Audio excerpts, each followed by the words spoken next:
Kylian Mbappé Real Madrid. Carlo Ancelotti prend une grosse décision pour Mbappé. Carlo Ancelotti prend la ferme responsabilité d'intégrer Kylian Mbappé dans son équipe lors de la saison 2024-25e. Mbappé a été officiellement présenté comme un joueur du Real Madrid après son arrivée au club dans le cadre d'un transfert gratuit au début du mois de juin. Il ne devrait pas rejoindre l'équipe de Los Blancos lors de la tournée de pré-saison aux États-Unis, car il part en vacances après l'Euro 2024. L'article continue ci-dessous. Bien qu'il n'ait pas payé d'indemnité de transfert pour le capitaine de l'équipe de France, Ancelotti sait que Mbappé doit être opérationnel à Madrid, au sein de son attaque composée de toutes les stars. La position principale de Mbappé sur le côté gauche d'une attaque à 3 devrait être modifiée par Ancelotti dans les semaines à venir et il pourrait être déplacé dans une position centrale par l'Italien. Il est de ma responsabilité de trouver une place pour Mbappé, selon les informations de Diario Sport. Nous lui trouverons une place, nous l'intégrerons. Mbappé n'ayant pas participé à la pré-saison des Blancos, il devrait faire ses débuts lors de la finale de la Supercoupe de l'UEFA contre l'Atalanta le 14 août. Les ventes de maillots Mbappé dépassent toutes les attentes. La marque Adidas comme le Real Madrid se frotte les mains. Jamais une telle demande pour un maillot floqué au nom d'un joueur n'avait été observée. L'impact de Kylian Mbappé a dépassé toutes les attentes. Sans préciser le nombre exact de maillots vendus depuis son arrivée, Marca affirme, selon des sources consultées tant du côté du club que d'Adidas, que les ventes dépassent de loin tout ce avait été vu auparavant. Par comparaison avec Jude Bellingham, qui lui aussi avait fait décoller les ventes de maillots à Madrid l'été dernier, le nombre de ventes de maillots floqués Mbappé est 5 fois supérieur à celle de l'Anglais sur la même période. 5 fois avec des ventes en ligne retardées en raison de la forte demande, des files d'attente interminables sur la boutique officielle du Real Madrid, Adidas a vite compris qu'un tremblement de terre se préparait. Preuve que les madridistas ont fait table rase du passé et des transferts avortés du natif de Bondy, qui avait préféré alors prolonger son aventure au PSG, retardant ainsi l'accomplissement de son rêve de toujours, porter le maillot blanc. Un maillot qui va se vendre par millions ces prochaines saisons. La folie Mbappé est bien lancée. Le Real Madrid fixe son prix pour Lunin. Le Real Madrid a décidé du prix qu'il faudra débourser pour recruter Andriy Lunin cet été. Le Real Madrid ne retient personne contre sa volonté et les dirigeants madrilènes en ont bien conscience, il est probable qu'Andriy Lunin demande un transfert dans les prochains jours ou les prochaines semaines. Le club lui a offert une prolongation de contrat et aimerait pouvoir compter sur lui en tant que doublure de Courtois mais l'Ukrainien n'a toujours pas répondu.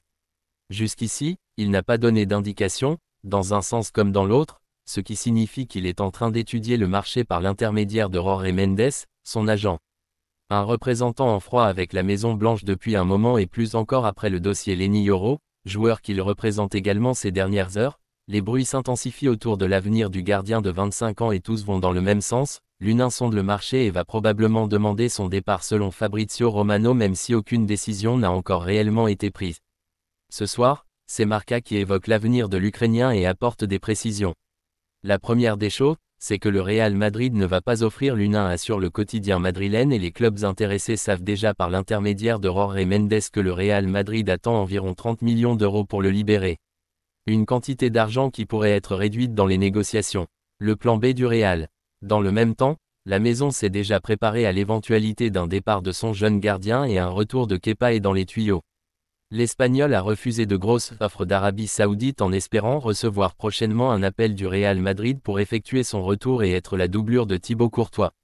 L'ancien gardien de Chelsea a laissé une très bonne image à Madrid, que ce soit auprès des supporters, de ses coéquipiers ou du staff technique. Il a toujours été investi et professionnel même après avoir perdu sa place au profit de Lunin. Son retour fera donc totalement sens. Barça, mauvaise nouvelle pour Frenkie de Jong. La Liga, FC Barcelone. Frenkie de Jong. Le Barça a encore reçu de mauvaises nouvelles à propos de Frenkie de Jong. Le Barça va faire peau neuve la saison prochaine. L'arrivée de Hansi Flick sur le banc du club a ramené de l'enthousiasme en Catalogne. Cependant, le technicien allemand, qui a pour mission de redonner au Barça ses lettres de noblesse, aura besoin d'une équipe au complet. Mais alors que le club Blaugrana s'apprête à entamer sa tournée de pré-saison, Frenkie de Jong ne rassure toujours pas le staff et même, les dirigeants. La saison frustrante de Frenkie de Jong avec le Barça. Maillon essentiel du 11 Blaugrana depuis son arrivée, Frenkie de Jong a peu joué avec le Barça la saison dernière. La faute à des pépins physiques qui l'ont souvent éloigné des terrains. Revenu avant les quarts de finale de la Ligue des Champions contre le PSG, le milieu de terrain néerlandais avait réussi à enchaîner des matchs avant de connaître une nouvelle rechute face au Real Madrid. Une blessure qui l'a empêché de participer à l'Euro 2024 avec les Pays-Bas alors qu'il avait participé à la préparation avec les Oranges. Je lui parle parce que nous nous connaissons bien. Hansi Flick, NDLR, s'inquiète de sa blessure. Nous avions espéré qu'il parviendrait au tournoi et finalement cela ne s'est pas passé ainsi. Il a une blessure grave et nous allons attendre de voir comment tout se passe.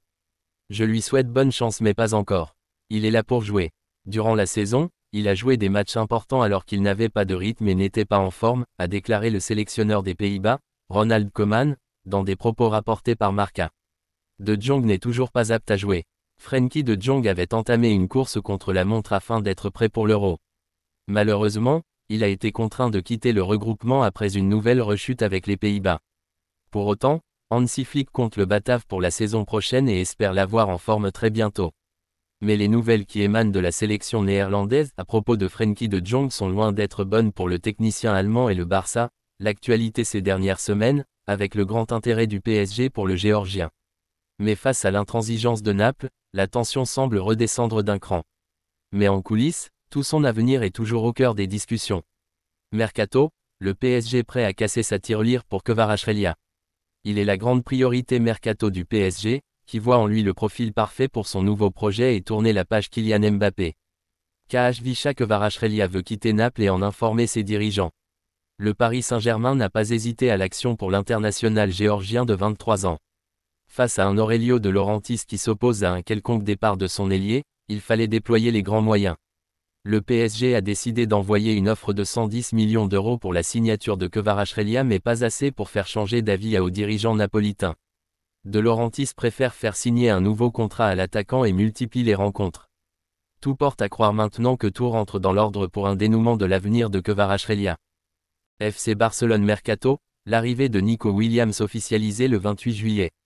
Le nouveau contrat entre Nike et le FC Barcelone devrait être officialisé au début de la tournée aux États-Unis, le 28 juillet. Avec cette manne, les Blaugrana pourront recruter Nico Williams, Athletic Bilbao. Mercredi soir, le FC Barcelone a fait un pas supplémentaire vers le recrutement de Nico Williams. Sur ordre de Joan Laporta, le directeur sportif Blaugrana, Deco, a voyagé jusqu'à Saragosse pour rencontrer l'agent de l'ailier basque. Un accord a été trouvé. Si le Barça parvient à lever la clause de cession de 58 millions d'euros du joueur, alors celui-ci prendra la route de la Catalogne, qui est son choix premier. Une conférence organisée au début de la tournée américaine. Mais il faut donc trouver ces fameux 58 millions d'euros. Or, Joan Laporta n'a toujours pas actionné le dernier levier économique qui permettrait au Barça de sortir des griffes du fair play financier espagnol et de pouvoir recruter sans avoir à vendre au préalable. La vente des parts de Barça Studio patine et les 30 millions d'euros de primes promis par Nike ne sont toujours pas arrivés. Mais, bonne nouvelle, selon le compte X Actualité, Barça, ce serait pour bientôt. La firme américaine aurait l'intention d'annoncer le nouveau contrat l'alliant au FCB au début de la tournée américaine des Blaugrana. Ceux-ci voyageront outre-Atlantique le 28 juillet et joueront dès le 30 contre Manchester City en amical. Une conférence de presse entre Laporta et représentants de Nike pourrait donc avoir lieu le 28, au plus tard le 29. Et le transfert de Nico Williams officialisé dans la foulée. Joselu ne donnerait pas le ballon d'or à Vinicius. La saison 2023-24 s'est achevée avec les finales de l'Euro et de la Copa América.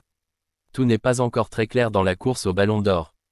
On pouvait difficilement imaginer autre qu'un joueur du Real Madrid pour remporter le ballon d'or après le doublé Ligue des Champions des hommes de Carlo Ancelotti. Il semblerait que ce soit un peu plus flou après les compétitions internationales même si 3 joueurs de la Maison Blanche font toujours partie des sérieux prétendants au titre.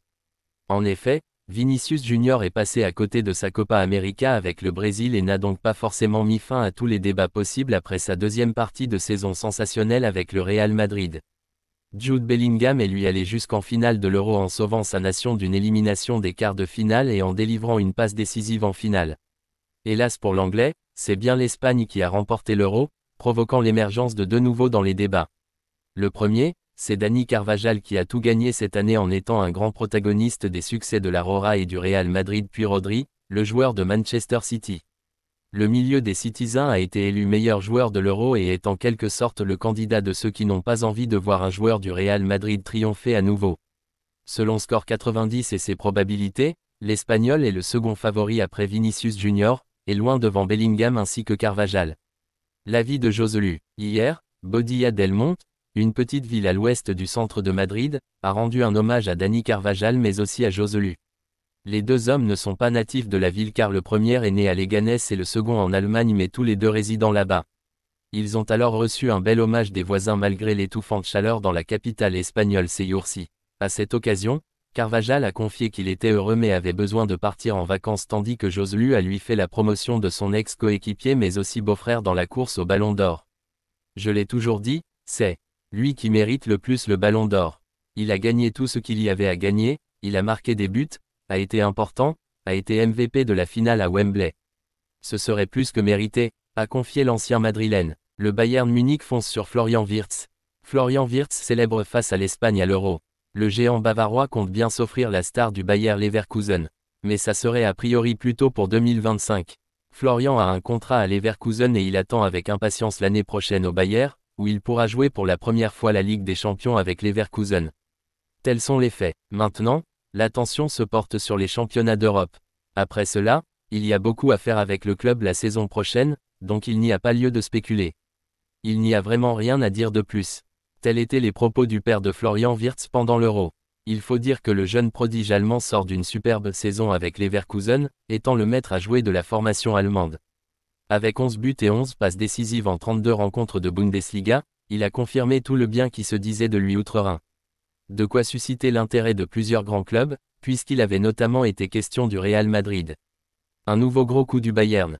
Et voilà que Sky Sport explique qu'il est devenu la priorité du Bayern Munich pour l'été prochain. Pas forcément surprenant, puisqu'on sait que les Bavarois aiment piocher chez leurs rivaux de Bundesliga. Nous savons tous que j'adorerais voir Wirtz au Bayern, a aussi confié Uli Hoeneß, président d'honneur de la formation bavaroise. L'international allemand est sous contrat à Leverkusen jusqu'en 2027. On rappelle que pour cet été, le Bayern veut déjà arracher un cadre de Leverkusen en la personne de Jonathan Tah, le défenseur central de 28 ans. Des négociations sont en cours pour un transfert environnant les 40 millions d'euros, et nul doute que le nom de Wirtz a aussi été évoqué en vue de l'été prochain. Les discussions s'annoncent longues, mais on le sait, quand le Bayern veut quelque chose en Allemagne, il a l'habitude de l'obtenir.